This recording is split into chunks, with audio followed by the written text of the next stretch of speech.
বকেয়া বেতনের দাবিতে ঢাকা ময়মনসিংহ নবীনগর চন্দ্রা মহাসড়ক অবরোধ করে বিক্ষোভ করছে শ্রমিকরা। এর মধ্যে গতকাল সকাল থেকে নবীনগর চন্দ্রা মহাসড়ক অবরোধ করে রেখেছে বার্ডস গ্রুপের তৈরি পোশাক কারখানার শ্রমিকেরা। অবরোধের কারণে ঢাকা আরিচা ও ঢাকা ময়মনসিংহ মহাসড়কে আটকা পড়েছে শত শত যানবাহন।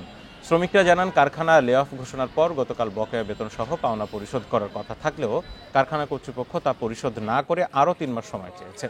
এতে বিক্ষুব্ধ হয়ে পাওনা আদায়ে নবীনগর চন্দ্রা মহাসড়ক অবরোধ করে সোমবার সকালে বিক্ষোভ শুরু করে শ্রমিকরা।